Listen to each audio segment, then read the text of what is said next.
everyone. Welcome to the first episode of Inside World Season 2 with my wonderful friend Sharanya Gopinath.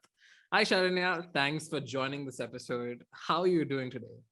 Hey, Ashish. Good day to you. I'm doing great, and I hope you're doing well as well.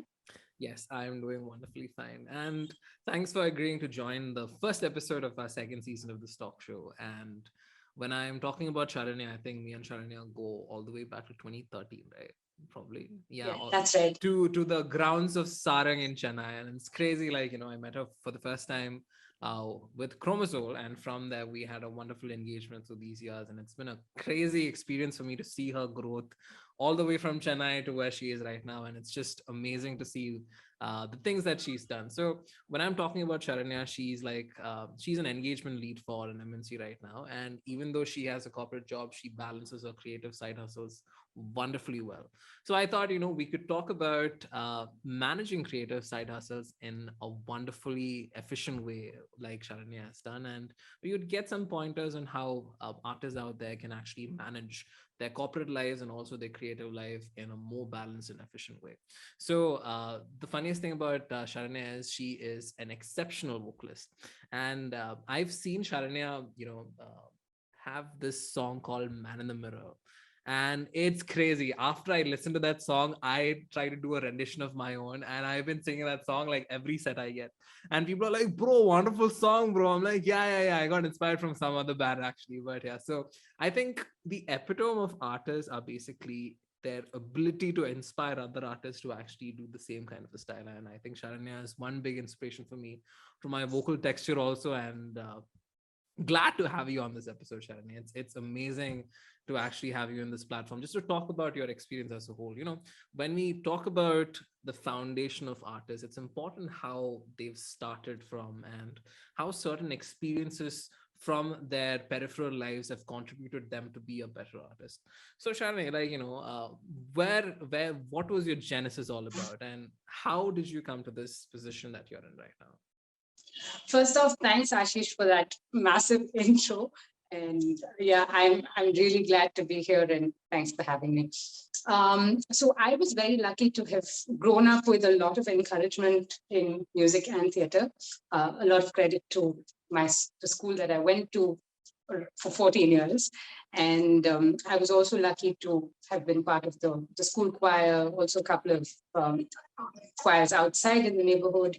And eventually I joined the Madras Musical Association, and there I met more people. There were other choirs that I joined, and eventually that turned to little band gigs that happened at hotels, where we'd sometimes play for an empty room, but then that's where all of that learning and experimentation happened.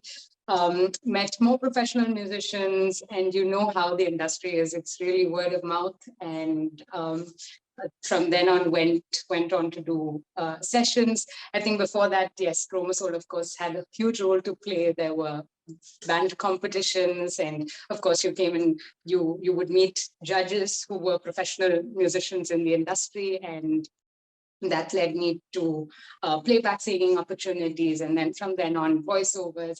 Yeah, it just I think got better from there. Once we said, Sharanya, when we are looking at your situation right now, you're basically in the corporate scene, and you're also doing a lot of things on the side. Has the flavor of both these industries have an effect on who you are as an artist? Absolutely. And I think not just as an artist, but also as, well, I must say then I'm an artist. If you're an artist, then you're an artist everywhere, right? Yeah. Be it on stage or off it, in the boardroom, in the office, wherever. So I've always had a corporate career outside of everything that I do with music and theatre. And I think they both played a huge role in shaping who I am in either place. And I believe that everybody brings their whole self as a result of all of the experiences and perspectives and context and upbringing and backgrounds, and everything contributes to us as individuals. And that's what we take to whatever situation we're working at. So I think being an artist if I had to first start off with talking about being a musician, being a theater practitioner, what I've learned, if I had to, bring it down to a few points, then I think one would be the ability to improvise, the ability to think on your feet, because you're a musician, Ashish, and you know how much how spontaneous performances can get, right? You've sometimes, there are solos that you take, there are solos that other musicians take, and you understand your role in that environment as somebody who's there to complement everybody else, and the outcome of what the band sounds like or the orchestra sounds like is what matters.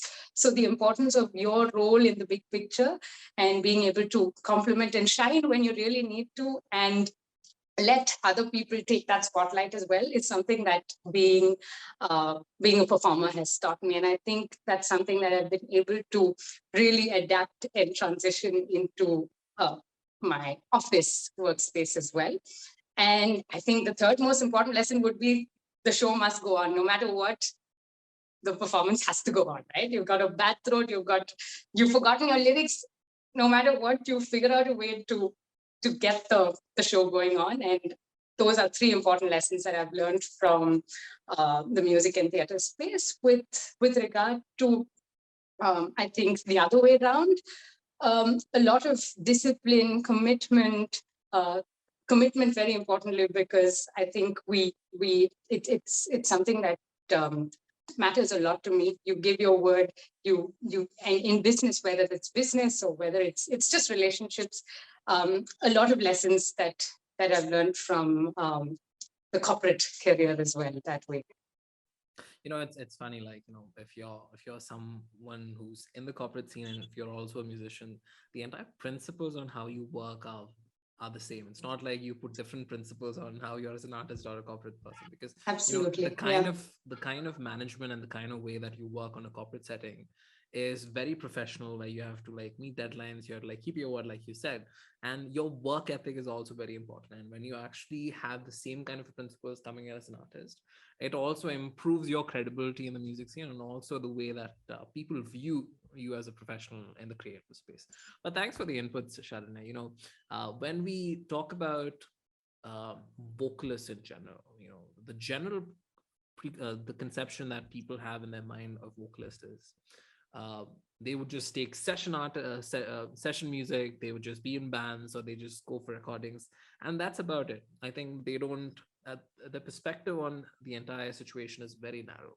But in the music scene, you above all people have diversified on how you use your vocals, right, in multiple avenues, where you bring in certain opportunities that you can actually contribute your voice to. So in an industry like this, it's important to actually understand the avenues where you as a person can bring your vocals into credible opportunities that can actually bring revenue to you. So in your experience with the industry that you worked on, how have you diversified your skills as a vocalist, and what all avenues did you actually go into? Okay, I must trace this back to being an actress, whatever the preferred term is, because it teaches you that whatever performance space you're in, it's just a role that you're taking on, right? So that's how I treat anything that I do, whether it's a session recording or a live performance, or whether it's even doing like a bit of ventriloquism, which I got to try out for a performance back in 2020. I treat all of these as roles that I'm taking on, and that perspective helps, because ultimately it's just one voice, and you've got so much that you're capable of, right? Every individual's got so much that they're capable of, and you don't know unless you've tried. And I think being an actor also gives you that a bit of a thick skin in saying that it's okay if I try it and I fail, but let me just give it a shot. It's another role that I'm taking on. So for me, I think my first love, of course, is singing, but I really enjoy doing voice acting, emceeing, doing voiceovers. So in that sense, yes, I've been able to take on, I've not really said no to opportunities that have come my way, if I've seen the worth in them, but not because it's very rarely that I've said that hey, I've not done this before, maybe I should just not do it at all. I've always given things a shot. And I think that can, especially in the kind of industry we're in, where creativity is encouraged and everybody likes people who likes working with people who are spontaneous and who like to take that little bit of risk and give things a shot. So yeah, so in terms, I think that's one angle to diversification. There's of course the other of being an onstage performer versus recording in a studio.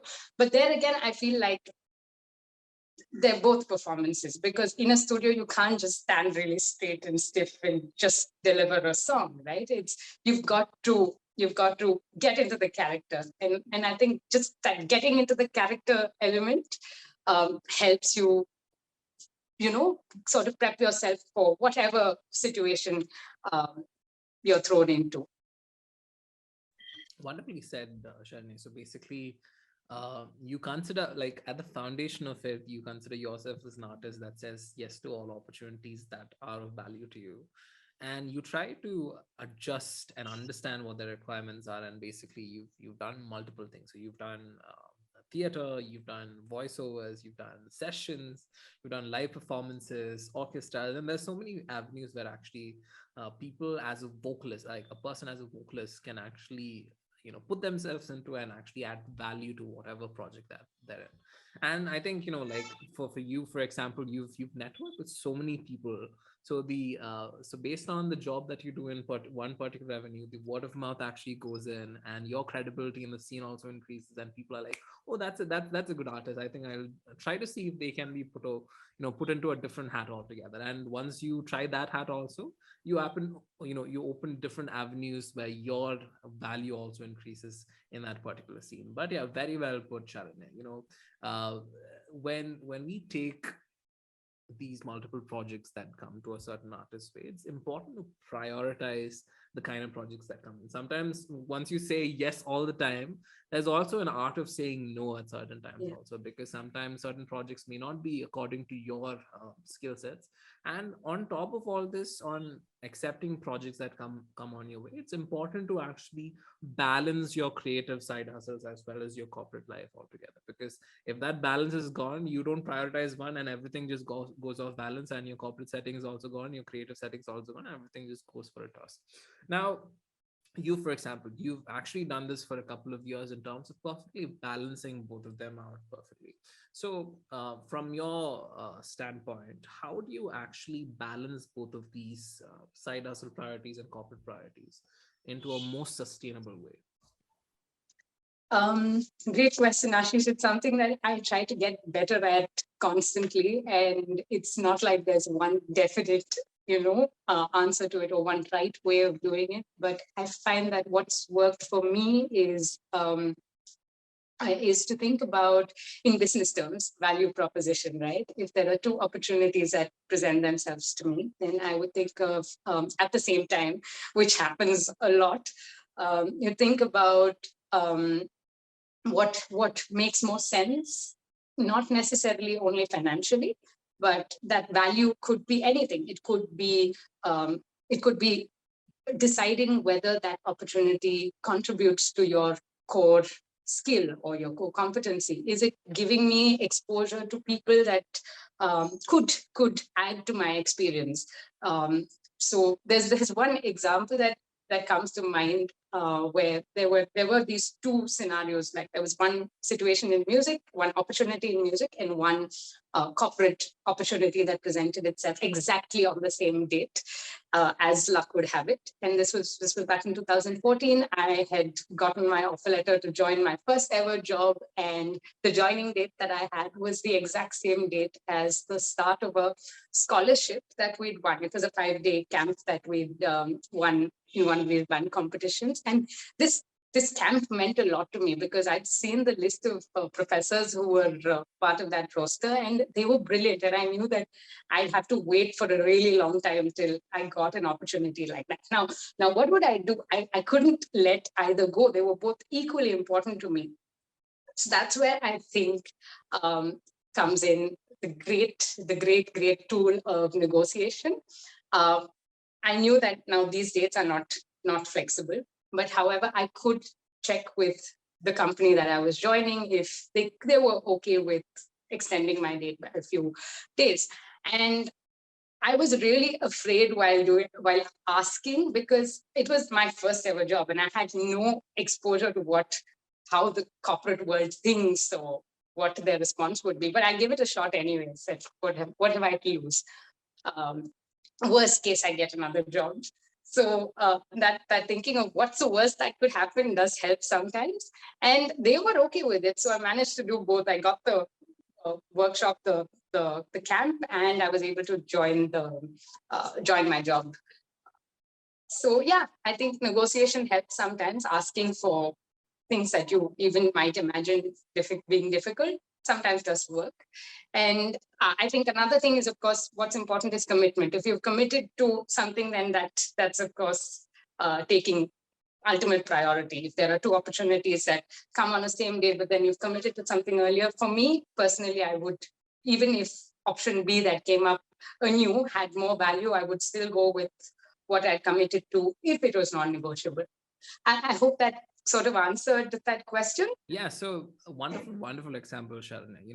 In situations like this, it's important to actually look at a value trade-off standpoint, right? Like, for example, when you talked about the camp and you're joining in your new office, it was important that you understand what is the value that came in both of the opportunities, and then basically take a decision on top of it.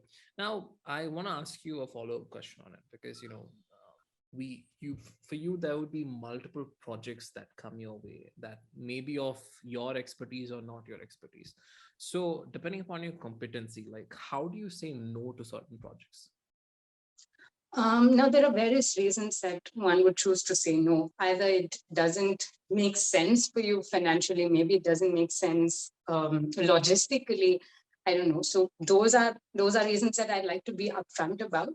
But if it's something that I've not tried before, maybe I'm not too confident about a certain style, or it's something that I've never done before, I'm again upfront about it. I tell the person who's approached me that, hey, I'm not too, this is not really my forte, but I'm okay with giving it a shot, or not okay with giving it a shot, whatever. But I think it's very important to set expectations. And I think that can help make the journey a lot smoother for both parties. But yeah, like you said, there are times when one has to say no, either because there's lack of time to prep for something, or maybe you're just not physically able to make it to a location because you've got too many things going on. So yeah, I think it helps to just be transparent and upfront about things, set the right expectations. Yeah, so from what you've told me, I think something that I can deduce is that two big pillars that you actually look at is if it is your competency that you're the project that's coming your way, and if it is viable to you on the parameters that you look at if a project is successful, and the value trade-off. Like, suppose Absolutely. if it's still not still not in your comfort zone, but you want to have trade-off on the opportunities that are there. I think those are some of the two pillars that you actually look at, and that's wonderfully put, Sharanya. From the young artists that are over here, it's everyone has a crazy journey as an artist. Most of them, when you look at a particular industry, most of the established artists would have just gotten to the scene just by chance, or they developed a particular strategy that they try to incorporate through the years, and finally they got their fruits of labor and they're in a position that they're in right now. There's a lot of trial and error that is involved for these artists to see what works for them perfectly, and what doesn't work for them in the long run. Now, if you could go back in time and advise your younger self on your journey as an artist, what would you tell her? I think very simply, it would be I'm someone who worries a lot. I like to plan and prep. So I think I just tell my younger self not to worry so much about the outcome. And we may have heard of this thing called the circle of control and circle of influence, right? So even now, I tell myself constantly that, hey, it's something that I can't control or influence, then it's a waste of time worrying about it, because there are often instances when you prepare for a gig or a performance and it goes, maybe the audience expects something entirely different, right? And that's not in your control at all. The kind of request, if it's an audience that's really enjoying the music you're doing and they start throwing requests at you, that's not in your control at all. You've prepped like a set of maybe 20 songs, but then you end up doing something completely different. But your job was to do that prep and that homework and be there and show up. So I think just to enjoy the process a little more, not worry so much about what comes out of it. That's what I tell my younger self. One funny story that I have is, I had a metal band before and we're doing the show in Coimbatore actually. So after the first set, one guy just comes up onto the stage and he comes to my ear and is like, "Hey, play some folk songs." No, bro. Yeah, so I totally understand what you're saying actually. But yeah, but it's crazy, Sharanya, it's important that we have, like you said, don't worry about it too much, just trust in the process. And if you're passionate about the entire thing, it just happens. Like, when I'm looking from a consulting standpoint, right? Whenever we give certain solutioning to our clients, the first thing that we ask is your commitment to the strategy. So if you're looking for amazing returns or amazing fruits from a particular solution that we provide, it's important to stay committed to it. There's no fast gain or easy money. It's a slow process that actually develops into something very solid that gives you amazing returns or amazing accomplishments to the effort that you actually put in. So like you said, being patient to the entire process and trusting in the process is something that I think every artist should actually look at. But anyway, so Sharanya, coming to my final question to you, what's in store for you though? Like what's coming our way in the future for the different projects that you're doing? Well, I really don't know. There are recordings that keep happening, and there are right now, I know that there are a couple of shows coming up this weekend, but again, the industry is so dynamic and I've just gotten used to not knowing that's another thing about being an artist, right? You don't know what your next week is looking like. Oh, you maybe don't even know what this weekend is looking like. And then it's just that morning that suddenly you've got a recording on, you've got a session to go to. And I think that's a great learning too, right? That this too shall pass. Whether it's high or a low, that it's just going to be so spontaneous and keep changing. But yeah, at the moment, I think there's what we can look forward to. I think there's a couple of recordings that have been done. Again, I don't know whether it's going to come out, not come out, what's happening with it. Trusting in the process. I've done my bit. And a couple of shows coming up this weekend in Chennai. Yeah. Nice. Anyway, Sharanya, so above all, thank you so much for coming on to this episode, just to talk about your entire experience through these years and what's in store for you in the coming years also. And your experience and the experiential learning that you've got from your journey and just communicating to our audience itself, it's been very helpful. And I thank you so much for joining this episode and accepting this invite to come on the first episode of the second season. Anyway, thank you, Ashish. It's always a pleasure talking to you, and I think you have this great way of I didn't know that I had a strategy, and I was really surprised that you could put it into words and give it a structure. So that's a great skill you have. So like we said, like we talked about, right? The artists that have made it in the scene, they may not have known that they're doing the strategy, but they did, and that's where they're in. But anyway, Sharanya, all the best for your future, and I'm looking forward to what's in store for you. Take care. Bye. Thank you, Ashish.